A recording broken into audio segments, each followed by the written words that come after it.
Rajinikanth, Nelson Dilip Kumar combination లో వచ్చిన Jailer movie ఏ range లో హిట్ అయిందో తెలిసిందే. రజనీకాంత్ అయిపోయింది ఇక తన పని అనుకున్న టైంలో ఆయన సినిమాల నుంచి రిటైర్మెంట్ తీసుకోవడం బెటర్ అంటూ విమర్శలు వినిపిస్తున్న వేళ ఎలాంటి అంచనాలు లేకుండా వచ్చిన ఈ సినిమా బాక్స్ ఆఫీస్ ని షేక్ చేసింది. ఏకంగా 600 కోట్లకు పైగా కలెక్షన్స్ ను సాధించి విమర్శకుల నోళ్లు మూయించింది.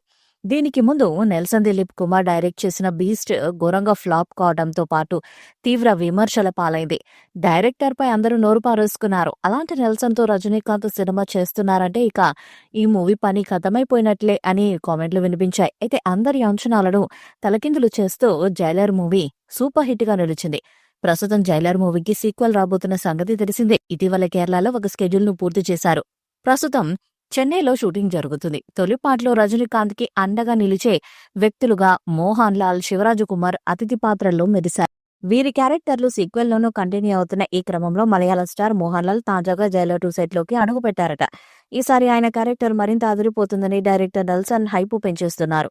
త్వరలోనే కన్నడ స్టార్ శివరాజు కుమార్ కూడా యూనిట్ తో జాయిన్ కానున్నారట. జైలర్ 2 పై మరింత హైప్ పెరగడానికి మరొక కారణం ఉంది. అదే నందమూరి బాలకృష్ణ కామియో రోల్. ప్రస్తుతం వరుస హిట్స్ తో ఫుల్ స్వింగ్ లో ఉన్న బాలయ్య ఈ మూవీలో అతిథి పాత్రలో కనిపించబోతున్నట్టు వార్తలొచ్చిన సంగతి తెలిసిందే. ఆంధ్రప్రదేశ్ కి చెందిన పవర్ఫుల్ పోలీస్ ఆఫీసర్ గా ఆయన కనిపించనున్నారట. కనిపించేది 10 నిమిషాలే అయినా ఆడియన్స్ కి పూనకాలొచ్చేలా ఈ రోల్ ఉంటుందని అంటున్నారు.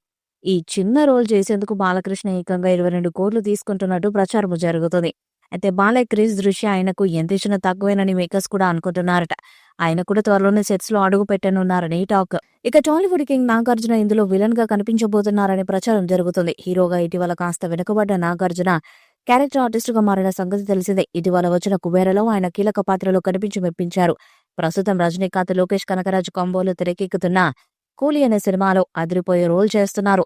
ఈ మూవీ ఆగస్టు 14న రిలీజ్ కానుంది. ఈ నేపథ్యంలోనే జైలర్ 2లో విలన్ క్యారెక్టర్ లో నాగార్జున వేస్తే బాగుంటుంది అని నెల్సన్ అనుకుంటున్నాడని, ఇందుకోసం నాగార్జునకి కథ కూడా వినిపించాడని వార్తలొచ్చాయి. అయితే దీనిపై నాగార్జున గానీ జైలర్ 2 మేకర్స్ గానీ ఎలాంటి క్లారిటీ ఇవ్వలేదు. యాక్షన్ థ్రిల్లర్ గా తెరకెక్కుతున్న ఈ మూవీ వచ్చే ఏడాది వేసవిలో రిలీజ్ అయ్యే ఛాన్స్ ఉంది. సన్ పిక్చర్ బ్యానర్ భారీ బడ్జెట్ తో దీన్ని నిర్మిస్తుంది. మరి చిత్రం ఎలాంటి రికార్డ్స్ ను క్రియేట్ చేసిందో చూడాలి. ఈ వీడియోపై మీ అభిప్రాయాన్ని కామెంట్ బాక్స్ లో తెలియజేయండి. ఈ వీడియో మీకు నచ్చితే లైక్ చేయండి, షేర్ చేయండి, కామెంట్ చేయండి. మరిన్ని అప్డేట్స్ కోసం మన ఛానల్ సబ్స్క్రైబ్ చేయండి. నోటిఫికేషన్స్ కోసం పక్కనే ఉన్న గంట సింబల్ ని కొట్టండి.